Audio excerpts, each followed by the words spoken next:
Welcome to the Think Like, an engineer podcast where we discuss how to navigate life with the mindset of an engineer with your host, Ibukun Adeni. So today we have Shalewa in the studio. Yes, we do. Very interesting story. How I met Shalewa. I met Shalewa casually. Honestly. Yeah, just chilling. And next thing, we started talking, and we started talking business. No, but let's talk about how casually. Let's even go deep into how it was. Chilling, poolside. Literally walking by the pool, Yeah. and then, literally was just talking for like 6-7 hours. Food, drinks, and everything. And we realized that we had so much in common, which is very, very weird, you know, like that. I don't think that's ever happened before. That, you just meet somebody with in another mindset. You get, that's like going on TikTok and signing a business contract. Where I wasn't expecting to be doing business, Facts. And we're there for like Fam, we left there like 6 a.m. in the morning. I'm telling you, and we did that again, like 3 times. We came back, did that, and today we're business partners. Yeah, literally, I love it. We're doing a lot of business together. There we are. And I think how that came. What impressed me the most, right, was I can remember one of our meetings that you now brought out your laptop and you were showing me all that stuff.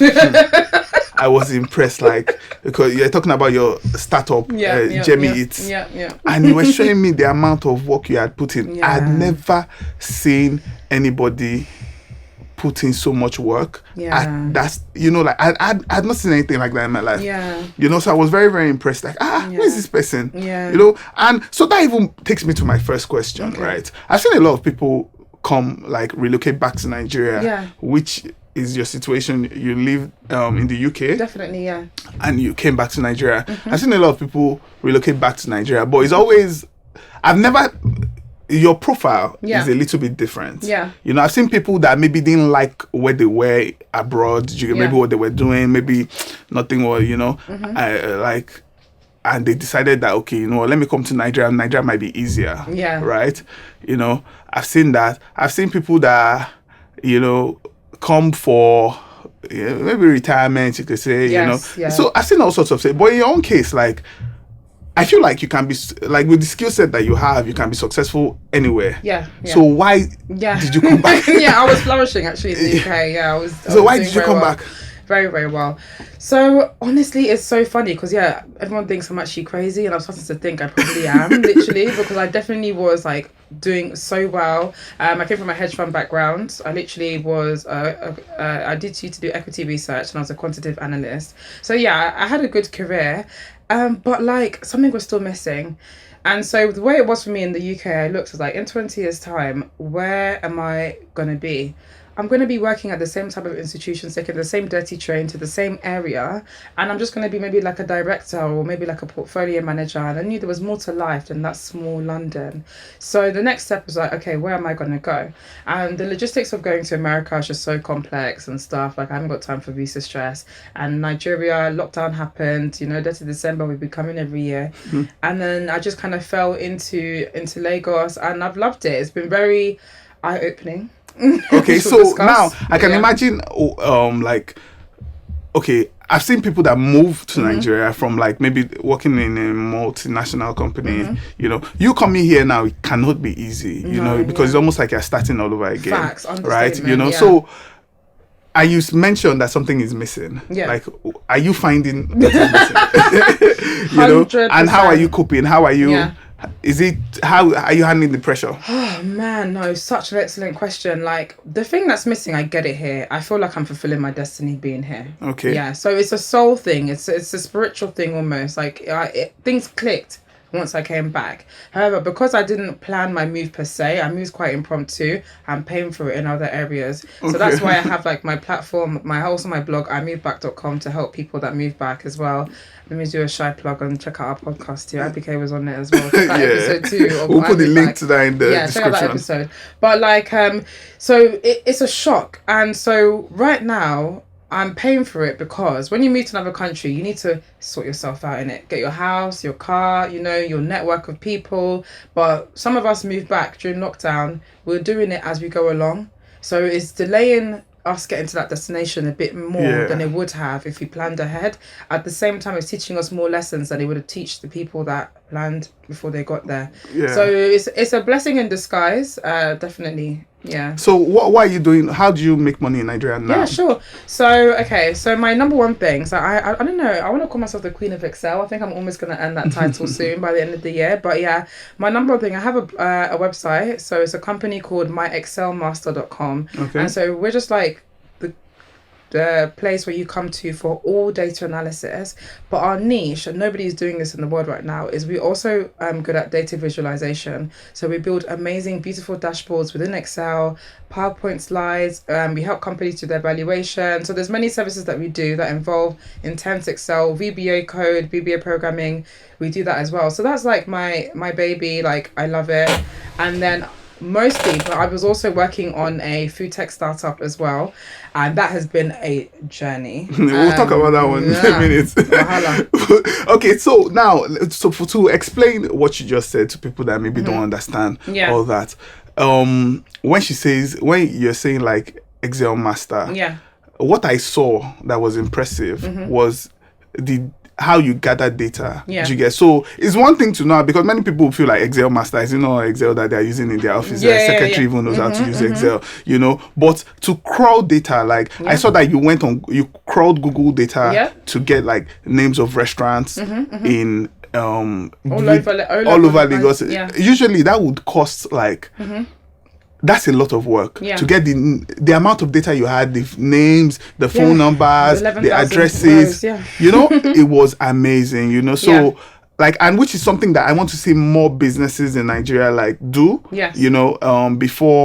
Before they go into markets, because a lot of people just do business without actually doing this data analysis. People don't appreciate 100%. People don't appreciate data yet in Nigeria like that. Blind. And when I saw, even me myself, like I know of data, but I've not really met anybody that could like really. You would expect that, okay, maybe in the multinationals, they have that infrastructure, they have the staff that do that and all that. But for a small scale business, right, for a startup, a lot of startups don't have the opportunity to find somebody with your skill set. Because ideally, so everybody that sees you now, my advice is like they should be calling your phone. Because, because you won't find, your skill set is not something that you can find as an SME. Do you understand? As a small company, and you need that skill set to be able to scale. Right. 100%. So that's what was so impressive for me. Now, secondly, I want to go into how does somebody even get this skill set? What was your journey like? Oh boy, man. Okay, so I'll quickly, as quick as I can, run through my educational journey and to make it clear why it's so quirky.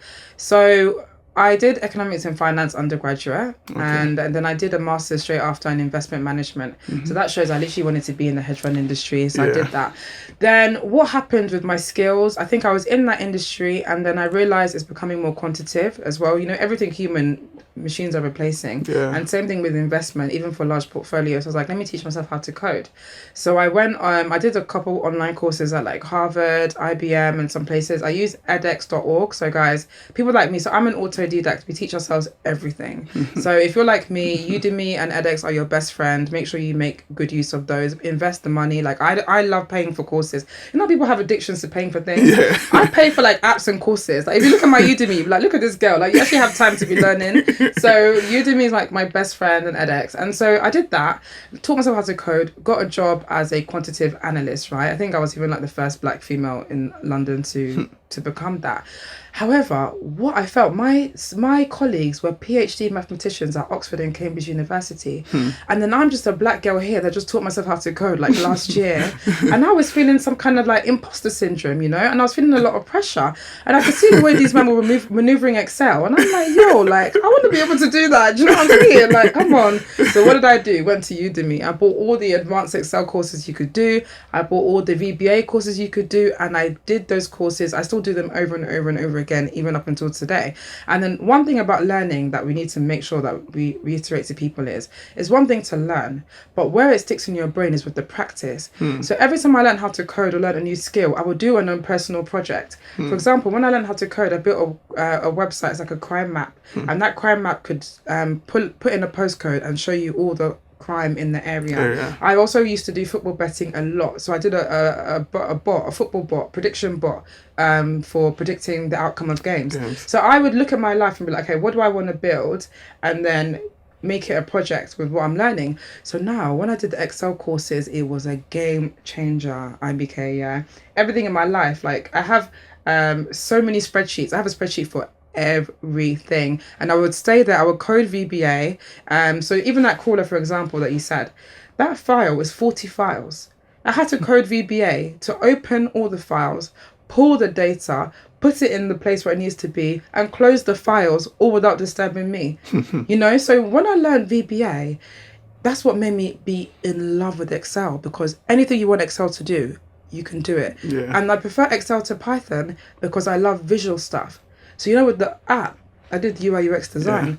I was like, oh my God, I love design. So let me combine design with Excel. And that's why now, if you go on the website, you see these dashboards and you're like, oh my God, is that Excel? And so that's how it just so nice, so colourful also, So that's how it just all came together in one. And also, again, I preach a lot about personality.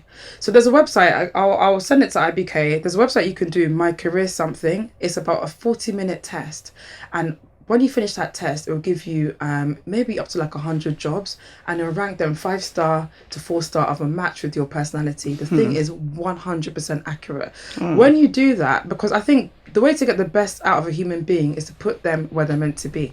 Everybody is predisposed to be good at some things and not good at some other things. So I found that, okay, I definitely was doing the right things for me, but I wasn't getting enough of the other side. And where I'm doing the best that I can is by combining the visual side with the quantitative side. I wouldn't enjoy being a Figma all day, but I wouldn't enjoy coding running numbers all day. When I mix the two together, I don't feel like I'm working. I'm on my computer 14 hours a day and I'm feeling good. So that's another thing I would encourage people to do. Do your Myers-Briggs personality test and do the career personality test and understand yourself. If you understand yourself, your career becomes easier because you're doing something that you look forward to do.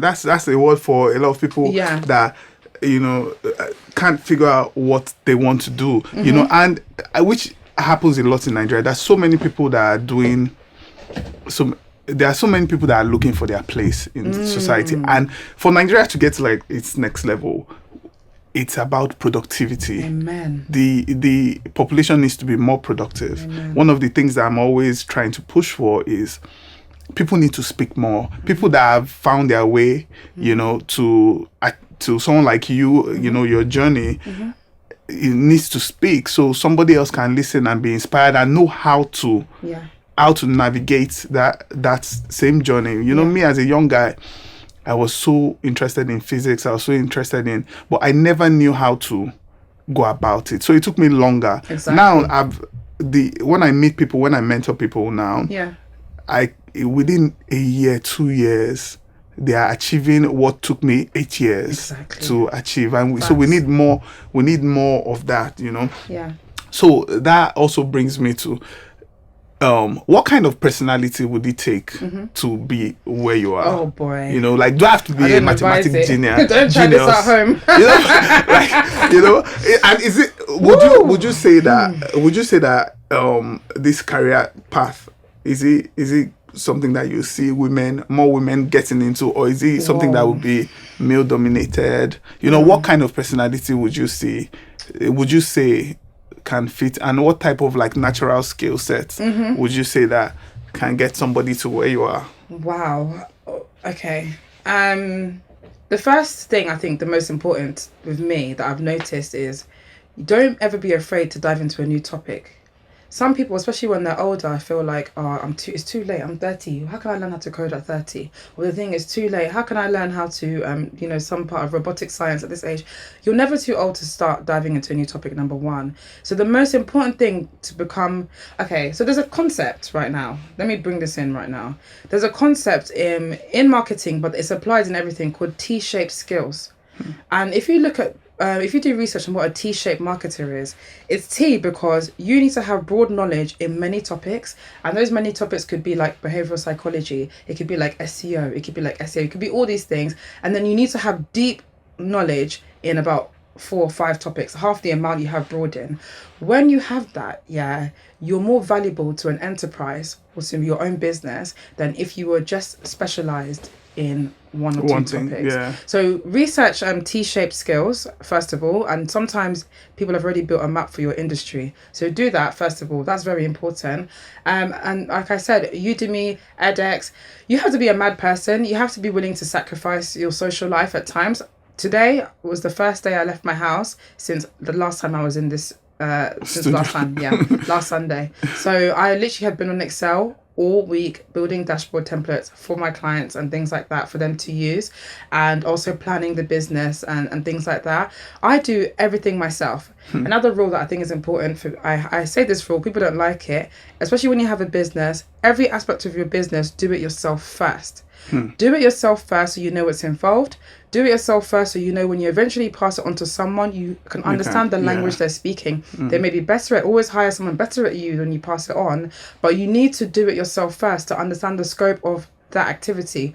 Otherwise, you have people run game on you, and there's no time for that in a startup. Let's assume that after this podcast goes live, 500 people call you and are saying, "Hey, madam, we need you to do this." You know, how are you going to scale your company? How are you going to scale your business? This is exactly. I am hiring, okay, and I will train because what I'm doing is very niche. I'm not going to lie to you. I've looked at I think I only have 3 competitors in this game, like in America and stuff, and they're can I swear? Their shit looks ugly. I can testify to that because I've seen your work. I've seen your work, and the work that you can do, you know, the potential value, you know, and I'm worried that, you know, like somebody is just going to come and one company and just employ you and take you away from, you know, like take you away from this. So if that's even going to happen, I'm very, very hopeful that you decide that you would have said what you just said, which is that you're willing to teach, you're willing to train. No, 100%. Because you have to do that. To me, I won't agree with this. I'm telling you, we teach here. Yes, I believe in IBK's principle, and I'm hiring remotely. One thing about this business I want to do with my excelmaster.com is fully remote. Okay, and I will train you remotely. Because it's a 24-hour business, we're servicing clients globally, so it's important for us to like have people all over the world.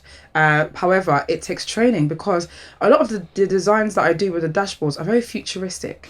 Okay, so that aspect of design, you need to understand design principles, you need to understand color blending, you need to understand the different types of scales, the different types of how to build components, because we're not using a design tool, we're using Excel.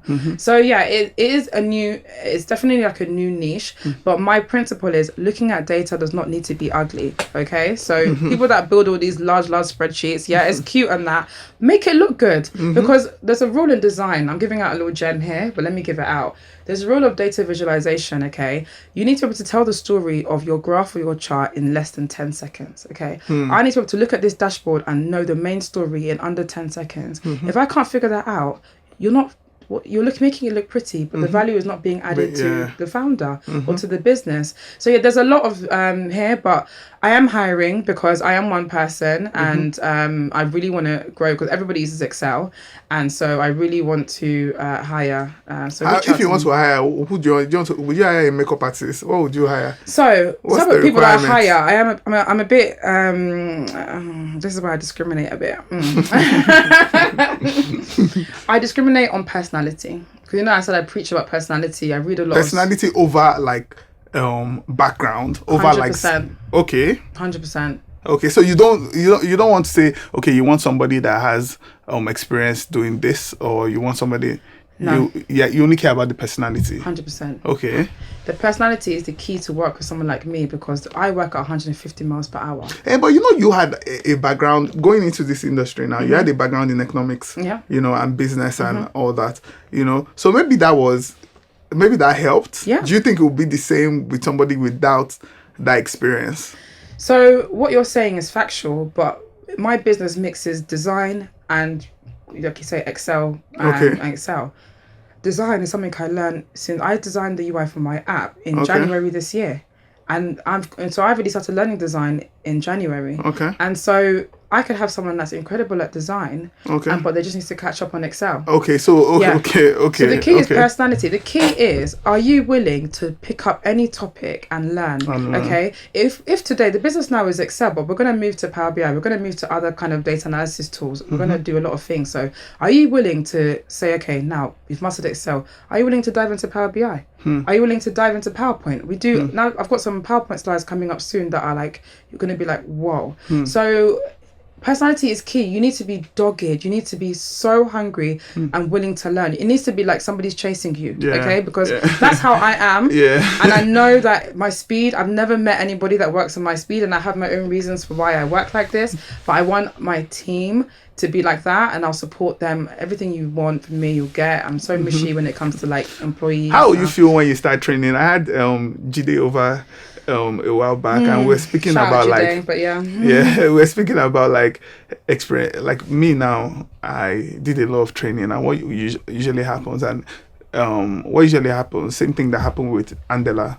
You know, you train people, you expect them to work for you, but as soon as they get experience to a certain level, they jump on that job offer that you sacrificed not taking it to be able to train them. You can jump on a job offer, no problem with me, but there's going to be a non-compete. This is where legal comes in. Okay, so you're going to have to draft a solid contract. What would that work in Nigeria? You also start taking people to court. Yeah, but the thing is, I'm not looking just to hire Nigerians. I'm looking to hire remotely. I mean, like, at the end of the day, you're right. You can't always stop people from doing it. But the point is, and it also speaks to your personality as a founder. Everything in life is about incentives.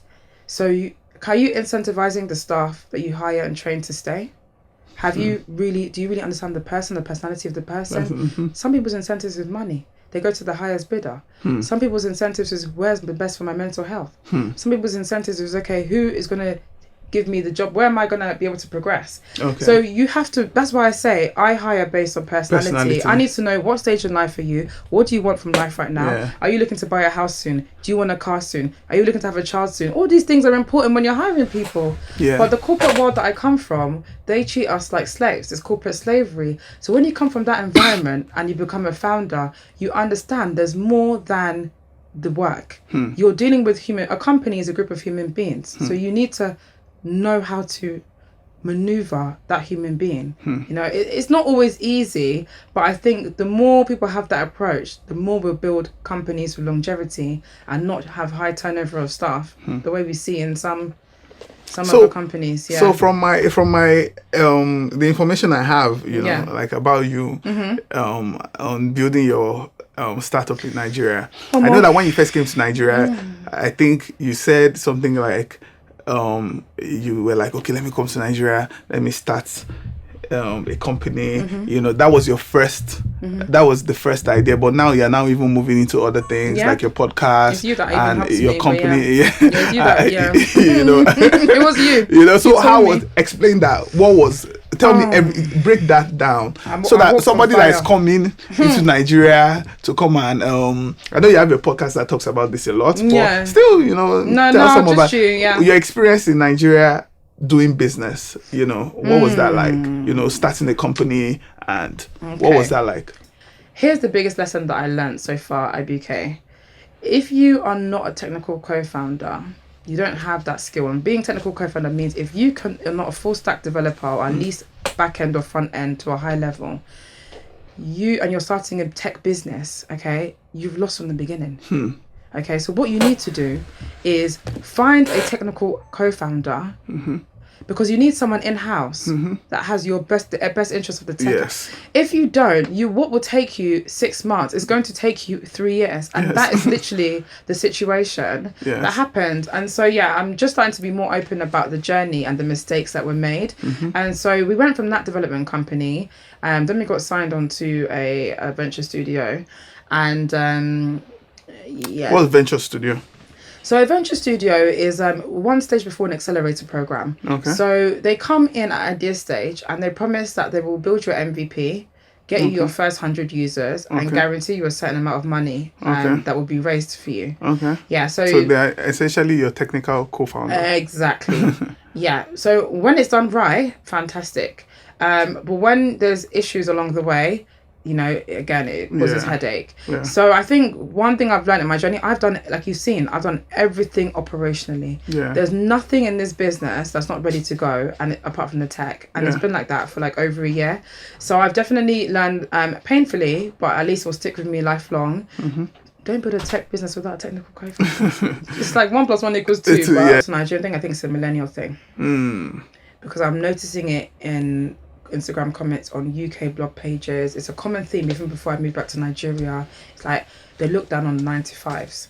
And I tell these people, are you man alright? If you had your own business, you need to hire people to do 9-to-5. So what are you talking about? Looking down on the 9-to-5 is not the problem. It's about creating a working environment that has the right balance for human beings. Yeah. So that's it. But in terms of what I was saying, Nigerians, once you start your business, you will then know you need other people, okay? Yeah. I am one person, and I am the type of person that will do legal, that will do operations, that will do design, that will do everything. It's taxing, okay? It had an effect on my body. It had an effect on my mental health. It had an effect on my social life. It had an effect on like my non-existent romantic. It had an effect on every single aspect of my life, and it's not how it's meant to be, okay? So what you need to do is look at what you don't have, okay? And find what you don't have in other people. However, that's not the full picture, because Nigeria has a problem of lack of trust. And I can understand it because I've been burnt many times already. And I can imagine what people have gone through here, being here your whole time. So again, it always goes back to what I said earlier, personality. You need to understand the personality of who you're working with, which is why when you look at VC funds, for example, let's actually talk about how they analyze companies, okay? They want to know the founder's history. Yeah. They want to know how long you guys have known each other. Did you go to university together? Did you have a business before together? Like you say, these are things that they help them judge your valuation or even whether the quality of your team. Yeah. So this is what's looked at in that industry. So it's very important. So I have this thing that I say, and it's funny, not everyone would agree with me. It's better to have a good business partner that's a good friend. They may not be as efficient as you or as productive as you, but they're not snaky. You know, they're more trustworthy. That business partner is more valuable, you know, initially than having one that the output may be similar, but he's going to be embezzling your funds for a new Range Rover once the money lands. So you have to really know who you're doing business with, which makes it even harder to find someone. The right person. Yeah. And if you don't have that, you go back to what I said earlier and you look at incentives, okay? You look at incentives and then you also do the legal thing. I know this justice system in this country is well, but just try, Sha. Just try. Because some people are being sued. I've seen it with my own eyes, so you just be trying. You guys, you know, then also, you know, the work that we're doing together at the moment has a lot to do with valuation and things like that. You know, every day now, if you like follow tech blogs and things like that, you see that this company $12 million. Money is flowing off. You know, like, funny story. Like back many years ago when I started, I had one company called Buka, right, which was very similar. It's very similar to what food tech. You know. No, even before that, I had my first startup was my second startup actually. I've had a lot of startups. My second startup was warehouse.com.ng, right? E-commerce, right? I started by selling new phones and used phones. Yeah. I was doing so well. That's how one day I'm just reading on the internet the company that became Jumia was two different companies. Yes. One was called Sabunta, one was called Kasua. They merged to form Jumia. Those companies raised, I was just seeing this week $20 million, and this is far back like 2013 or something. $20 million, $30 million. What's happening? Is it not the same e-commerce? I go to their website. It's the same website with my own same thing. 20 million, 30 million. Hey, I say what? Okay, I was doing very well as a young guy, you know. I can imagine. And next thing I got greedy, and I'm like, me too. I want to raise $20 million. Okay. So I now said, let me do what they're doing. Right. That was my first major lesson in business. I used to sell just phones. Right. So how it works traditionally is like people go online, find my website. Buy a phone from me. I call my guy in Computer Village, get the phone, add 5,000 naira on top, and send to the client. So I could do this business from my phone in my house, right? Yeah. Every morning from 7 a.m. calls are coming in. Oh, I want this phone, I want that phone. How much is this? How much is that? Yeah. You know?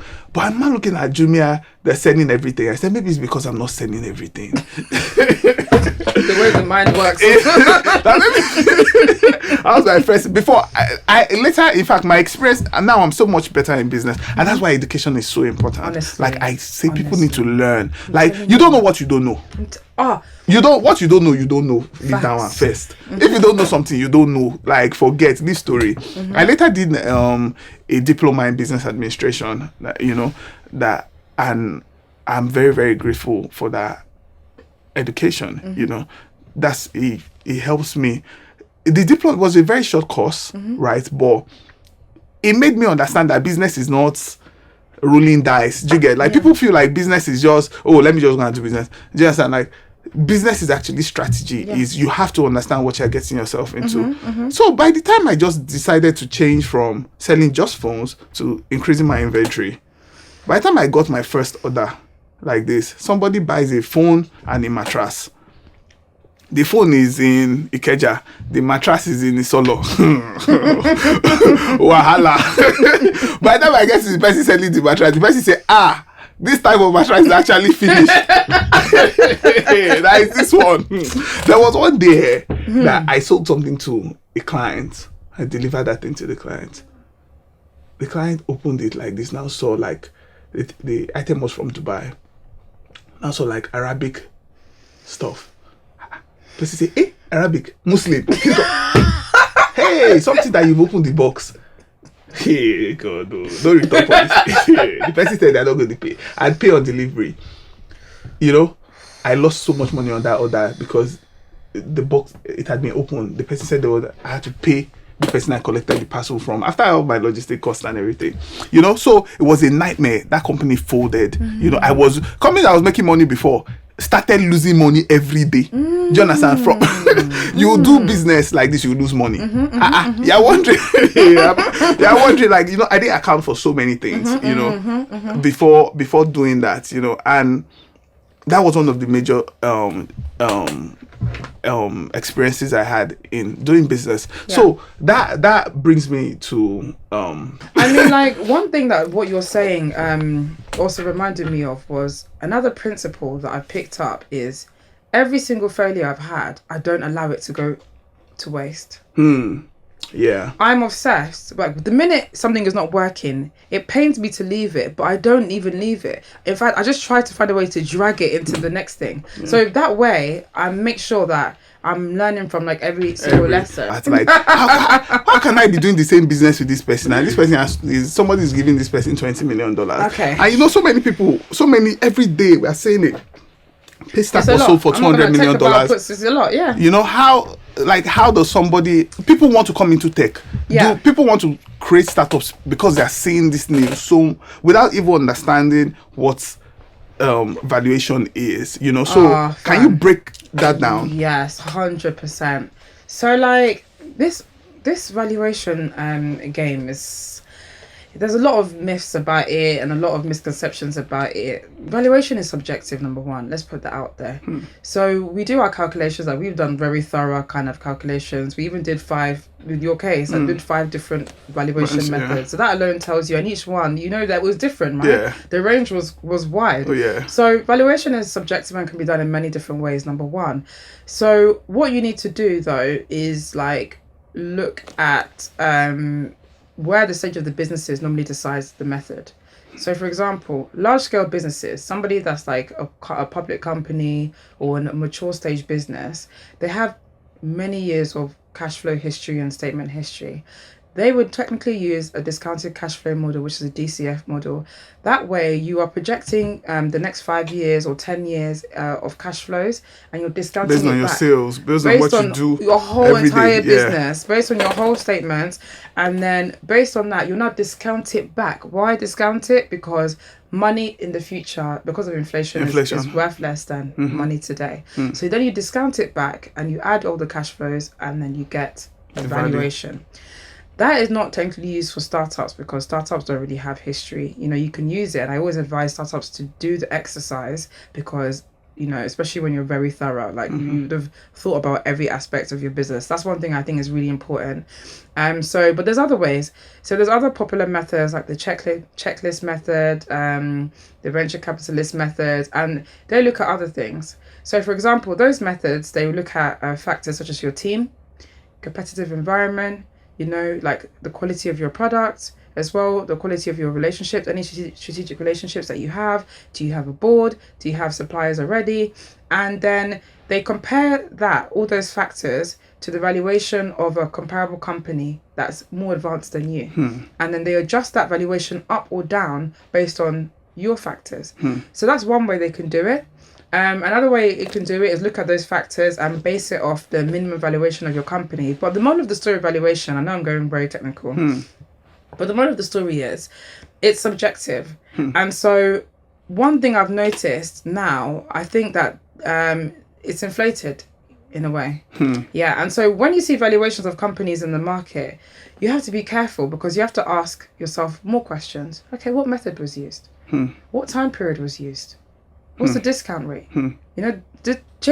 All these factors affect the final figure, and they can be manipulated. We know how accounting can be manipulated. There's been large companies in America that have been doing it. That's why we have forensic accounting, because you can hide things if you know what you're doing. So it's just deeper than hearing, oh, this company is worth 5 million, or this company is worth 5 billion, or this company is a unicorn. Like, we have to really ask deeper questions to understand the value.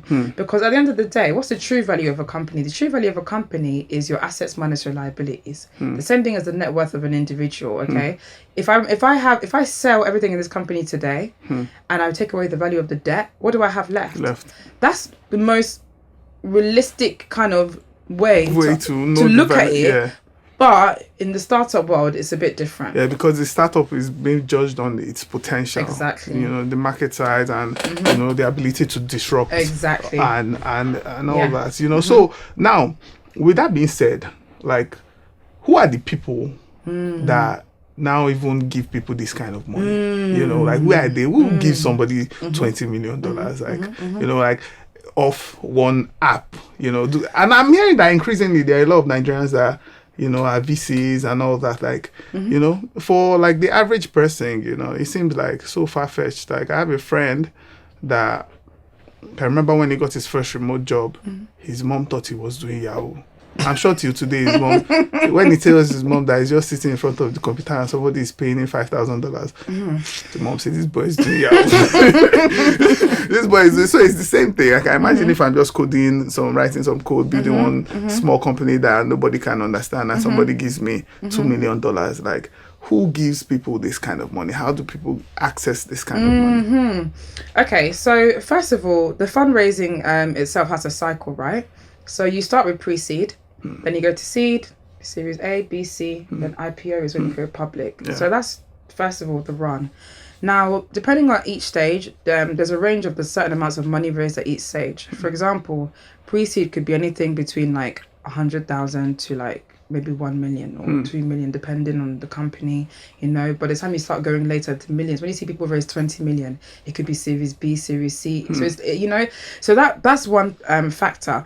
Now, when it comes to investors, there also is a scale. You start with the angel investor. An angel investor could be me and you, by God's grace, later on when we've made our money from our startups and we want to invest in other startups. Us as an individual would join a startup's cap table. That's one way it could happen. It could also happen from investment companies. Investment companies come in different formats. So you have the VC funds, venture capitalists. They tend to invest like in more of the tech. Or any industry, they invest maybe at pre-seed or more seed stage. However, they have their requirements. Venture capitalists may have a requirement, for example, they want you to have 20% MRR. They want you to be B2B or B2B2C. They want you to have, maybe 1 to 2 years of traction. They have each one has their own. But these companies are in Nigeria. There are people with this money. Oh, yes. I have a directory of all of them. I have a whole me and my spreadsheets. So you've crawled the data of all the people that have all the millions of dollars. Look, yeah. So anybody that has an idea, that needs to raise some money. You need to do this stuff, but you need to be organized. They just need to call you. Yeah, call me. I'm so annoying. Yeah, I'm the worst person to work with. I will make you think about everything. If I had experience with IBK, just do this, just put this one there. No, we have to think it through. Let's think about it. I want everybody to be armed, because in this life, there's always going to be unforeseen circumstances. Yeah. My job is to make sure that you're armed for as many of those as possible, or at least that you don't make silly ones. So when those ones come, you're at least ready for them. So that's one thing. Evaluation. Okay. As well. Now let's talk about the startup ecosystem in Nigeria. I feel like most startups fail. There's like this. You see companies raise money and don't achieve what they're planning on achieving, and sometimes I'm even worried that all these people are wasting all these investors' money. It's not that when it's my turn. I'm telling you. I'm telling you, boy. The money will have finished. You're wondering, like, so many people, and it seems like when you really look at it, like, the ecosystem, like, what industries, what startups are really doing well in what industries, you find out that it's mostly like in fintech. Yeah. And I always like to say that, okay, it's because of the banking sector. The fintech is built on top of the banking sector. So the banks have solved majority of the problems in those sectors. Now, and for every other sector, like logistics, you see a lot of people going into logistics today, but everybody's all you just need to do is go to each of them's comment section, and you see the way customers are complaining, and so it seems like nobody is actually solving these problems. So why do you think that is? And what industry would you think, your time in Nigeria, if you want to put money into a startup, what industry would you want to go to? Where would you want to go to? Where do you think has the maybe the highest return on investment, and what would you what would you advise people to do? There's so many sectors, like oil and gas. Exactly. There's no startup in oil. There's nobody. I'm sure there is something you can do to disrupt. Yeah. There are probably a lot of things you can do to disrupt the oil and gas industry, which is like the bread and butter of Nigeria. Yeah. But we're not seeing anything there. Yeah, 100%. Why do you think that is? Is it? And anytime we're seeing a startup, it's always looking like a recycled idea. It's like, it's always looking like somebody just went to America and just saw what somebody did and just built it. How can people build solutions to fit Nigeria in all these industries? Amazing question. So I'll take the first part before I start looking at other sectors that I recommend. Africa is different from the West, okay? I learned this. Moving back home, I learned it raw. The biggest thing I would say is the difference between there and here. We are still more social and more communal. We have more of a human factor. I watched a TED talk, I think it was by the guy that was on Paga or something, and he was talking about e-commerce, and that when you're building African solutions, within your chain, in your value chain, there needs to be a human factor involved at some part in the process for the African consumer. In the Western world, when I want to order food or when I want to buy something, from beginning to end of the transaction, I don't need to speak to anybody. In fact, they've got us now when we call the bank, we're speaking to a computer. We don't even need to do it. We're trained, we're brainwashed that way to be like that.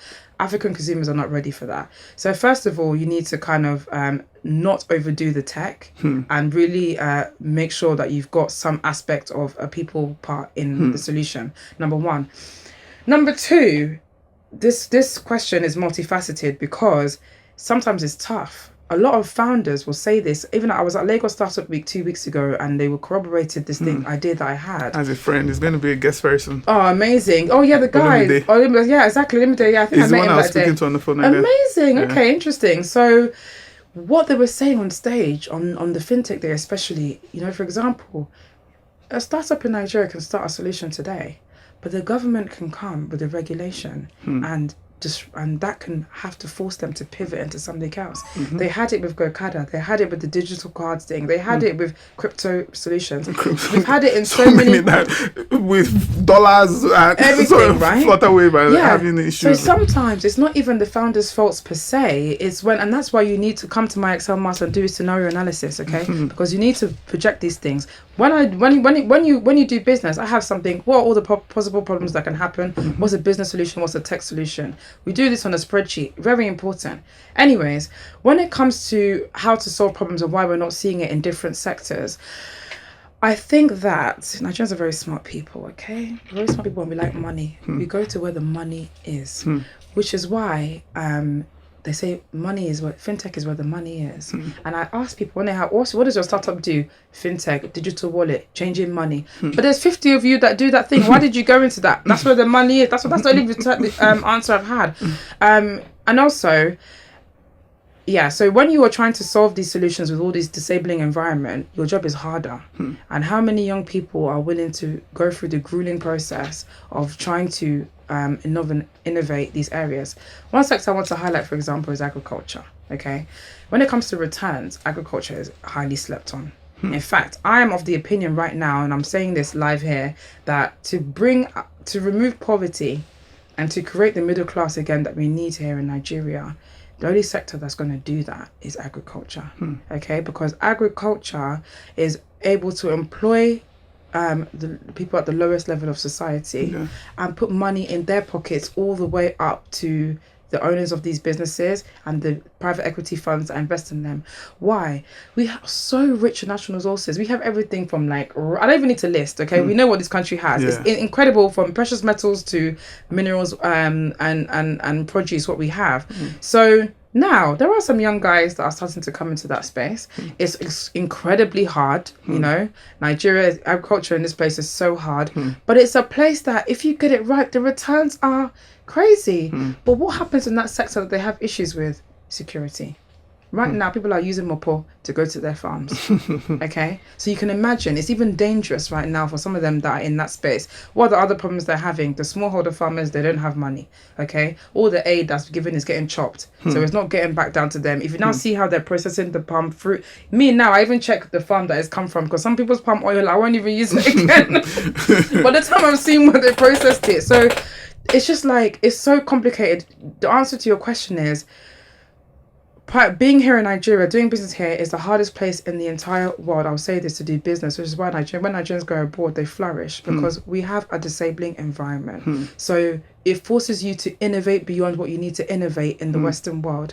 So all I would say is, copy from abroad, but tweak it to an African solution. If you don't tweak it, people are not going to gravitate towards your product. Yeah.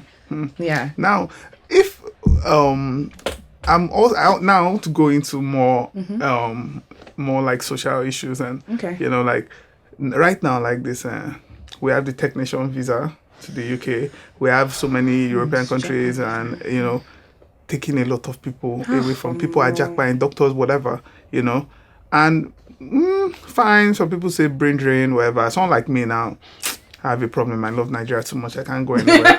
I'm wondering that someone like you, when people are going this way, you are coming back. What advice do you have for the people that want to go? Do you think they should go, or do you want to encourage them to stay? They should go. So, initially, I was a bit hard-headed and no man, you need to stay and build your country. But then I realized the best Nigerian is a Nigerian that's seen both sides. People that started here, and I'm not seeing that way, I'm not going to lie to you, they're very difficult, they're very myopic, and a lot of them have a negative mindset. You cannot succeed in business with a negative mindset. So so that's one aspect of it. Another aspect of it is this country has no structure. And in that environment, you have structure, okay? So working and being in that type of environment, if you allow it to, will give you some principles.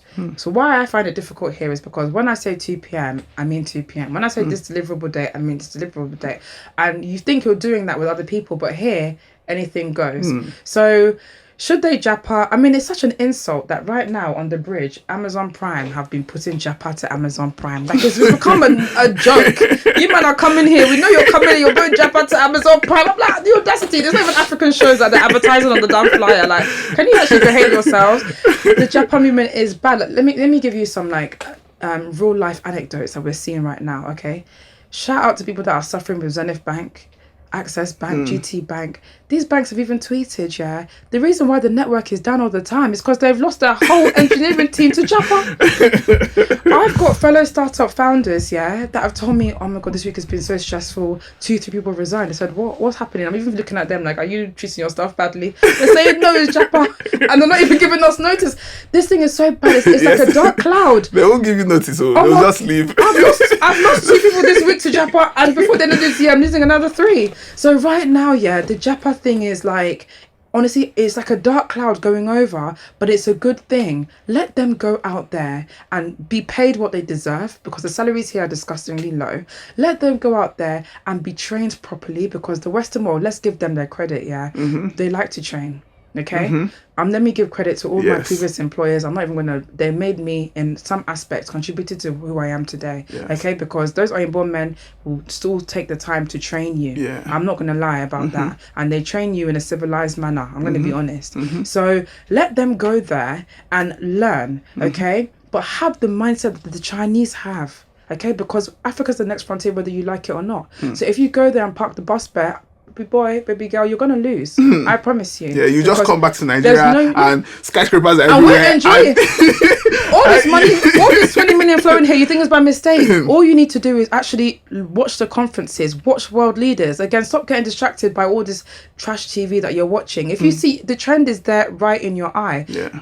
Other places it's only Africa that has potential for growth right 60% now. 60% arable land. That's the only potential for growth. We're seeing double-digit numbers for growth in every single industry. Every single industry. User penetration in e-commerce is how much? 9%. Go and check the stats on Statista. You know, so 9% penetration in Nigeria alone. So when you know this, it's like, okay, everybody has a battle to pick, and I don't judge those leaving. If they don't come back, their children will come back. Am I not the child of children that Japa before, and where all of us are now coming back again? Yeah. So it's a cycle, but I just think that as people leave, don't leave with that, I hate this country. I know NSARS was bad. I know it's bad. I didn't grow up here, so who am I to talk? But I think that if you are a winner, if you extract from abroad and come and build back here in some form or another,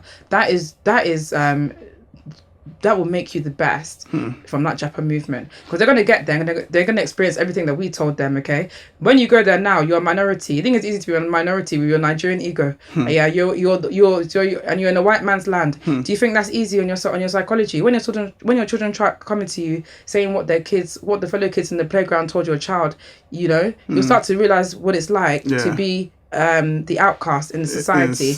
Anybody got time for that? Yeah. Now, as a product owner, as a problem solver, listen to what you just said now. Yeah. I would assume that, okay, maybe the appropriate decision to make as a startup founder is maybe you should let them go. Yeah. Then start looking for the ones that are trying to come back. Facts. And start to employ those ones. 100%. That's the game plan. But okay, now if somebody wanted to employ you that you've gone now and you've come back, and a startup is like, okay, this girl has the skill that I want. How does somebody pitch? How does somebody employ somebody that has returned back from Japa? Ooh, good question. Okay. Yeah, because we from what you just said now, you stated the problem, right? Yeah. My own solution is that, okay, that means the people here that want to actually solve these problems but need the skill set of those that are coming back have to integrate. 100%. Do you get? So the founders here have to integrate with the people that are ready to come back. So how do we build that bridge between founders and the ones that have come back? So that's one thing with I Move Back. I'm about to this month start putting a careers thing on there, because right now I'm actually looking for diaspora talent myself. So that's actually my new game plan. I'm not just being Mama Africa and focusing on Nigerians here, because unfortunately they're missing a lot of skills and they can be trained, and I do train some of them, but really looking for diaspora talent. So on the blog you have to come to ecosystems. Like I Move Back is one, and we're still growing. We just started in February. I'm sure there's some other groups of people. LinkedIn is there. Look for people like us that are here and are making noise. you know, and come to us. We have our networks in Africa. Maybe that's a startup idea. Yes. We work and play. We meet so many people. We're introduced to so many people. Like, we will always be able to connect you to somebody else. That's one thing I'm confident about us and this ecosystem. So you have to be bolder. Start sending messages on LinkedIn. Start actually, you know, watching the content, seeing who's interested in people like you. Because, we need to integrate some of them back into the because society. I feel like someone like you, if you had, when you were coming back into Nigeria, straight out, you know, coming into Nigeria, there was a startup that was trying to solve the problem that you were, you know, and you had all that data and you could integrate, and I would have loved that. It would have been perfect. You would have achieved so much more if there was a pathway, if there was a roadmap, if somebody can build a bridge to the bringing back of these two cultures. 100%. You know, so I feel like that's something that maybe we can look into. We can start to look into. Definitely. Then finally, what do you have? How do we get more women into tech? How do we get more women into tech? All these girls, they don't want to do this thing. Really? I mean, the place is like our office is always like a sweatshop. Too much. Everywhere just the hot. Everywhere just the hot. What's going on? How do we get women to carry computer? What's going on? How do we do this? Boy, I mean, I'm gonna say something a bit controversial, but you know what Lagos babes are focused on squeezing the men in tech rather than doing the tech themselves. So I don't know. The problem is more of a social issue even before it's like an educational issue. I mean, these things. Okay, let me tell you what happens in like the Western world. They have these things called, they call it STEM, right? STEM careers. I think it's science, tech, engineering, and mathematics. Yeah. They actually go to universities and schools and they start at a young age. We're trying to get more women in STEM. And it's like a movement. Sometimes it's even the big banks that will go to the schools on behalf to do it. So the outreach has to start at a younger age. So someone like the Hack Academy, for example, I'm sure that they could have an initiative with the school, you know, for women, for young girls and coding, girls that can code, black girls that can code. There's all these kind of groups globally and stuff like that. Because I know that I don't feel like women would be better. Like, so see someone like you now. Like the way you do your work, I cannot do that. I can't do that. Like, you know, the ability to sit at home every day, do that work, crunch those numbers.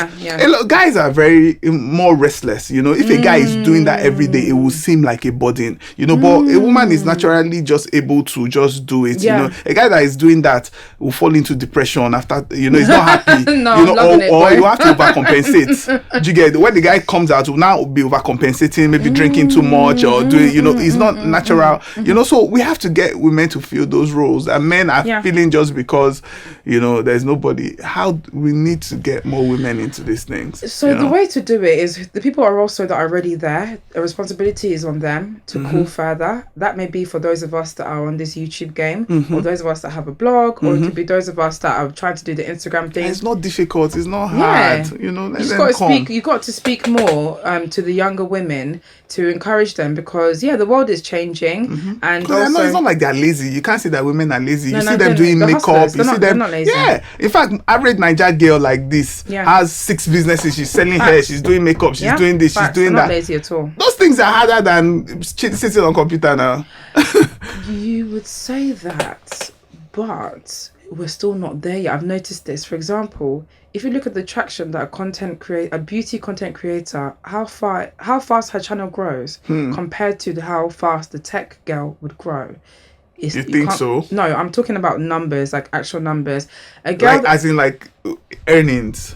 I'm talking about traction on her content. Okay, on content. So it's a very specific niche. But a girl that wants to go and start doing YouTube videos about makeup or hair and stuff like that, her channel is going to grow faster organically than the same woman doing tech. So we're not there yet, you know. Like we say, if we look at the biggest show in the country, it's still kind of like Big Brother. We're not there yet. We need to just get Nigerian youth more interested in nerdy stuff. Like, I am a proud nerd. Like, I literally am a covert nerd. I don't look like it. I don't act like it. I will still party when it's time to party. But I actually am fundamentally a nerd. So we need more of us that are like that in the space to document it. We have to kind of sell ourselves for the benefit of the rest. For the rest. You know, last week I was speaking with someone and we're talking about why, like my school now, Hack Academy. Majority of the DMs I get is, I want to hack. Do you hack? Oh can you my hack God. somebody? We need Nigerian hackers, by the way, but yeah, we need you. Can you do this? Some people are always I love that. It's funny. messaging you. People are more interested in the dark side of the internet. People want to do Yahoo. And I say that is because you can't blame them again, because, when the Yahoo boys make money, they will go and call Ashake. They will go to the club. That clubbing, that popping bottle is marketing. But when the tech brother collects $5,000, it will lie. It will lie because he doesn't want anybody to beg him for money. So he will pretend like he's poor. Yeah, you have to. While the Yahoo boys are there marketing. So more people, more guys, because even in tech, that's a good point. A lot of people, majority of the people in tech are in fraud, because fraud is like Yahoo is tech. Yes, you get it's tech. It's just dark side, But there's something burning that I want to just add to what you just said, though. There's a very big market amongst multinationals, and startups are going to need this in two things: cybersecurity, but particularly white hacking. That's what they call it, right? Businesses hire hackers to work all day trying to break into their own infrastructure. Yeah. That is a to figure out how scammers will scam. Yeah. So those of you that are interested in hacking, look into that, okay? Like I think it's called white hacking, I think. No, ethical hacking. Ethical hacking is another word for it, exactly. Yeah. So that is a career path that they should go into. Yeah, maybe we should encourage companies and these banks to look into that. Maybe no, but it's very tricky, because who are you employing? Are you going to employ retired Yahoo boy? That can just decide that. Yeah. Can just decide that when you see your company, I say, this is my old skill. Maybe I can. Maybe I can. I actually agree. It's a whole industry. And it pays well. So when people have predisposition to go towards bad things, they have good skills. A drug dealer. Let me always say, in the UK, what do these boys do? Drugs. For some of them do Yahoo, but it's mostly drug dealing is what a typical black boy would do. Yeah. To be a drug dealer, you need skills, okay? You need mathematical skills, you need organizational skills, you need distribution skills. There's some skills that you learn that are transferable. Okay, so when somebody is doing, that's why I say it all goes down to personality. People that fall into drug dealing and do well, they do well because their personality facilitates them to have these skills that I've just mentioned. Yeah. But what you need to do is transfer those skills to a legitimate job. Yeah. And every criminal can do that. Yeah. And we also need to market. The people doing the legitimate things need to match the drug dealers and the fraudsters in marketing. True. So we need to get our own artists to sing our own song. Tech bro, Ashake, tech bro. Ashake can drop on track. I agree with that. And show us in the computers working away on hair with gold chains. Yeah. Oh my God, that's a vision, guys. Please, the first Nigerian, tech artist. Write a song about finance. Write a song about tech. Write a song about agriculture, because they are lucrative. Don't get it twisted. They are lucrative. Yeah, so thank you very much for coming. This was so good. Seriously, thank you for having me. Yeah.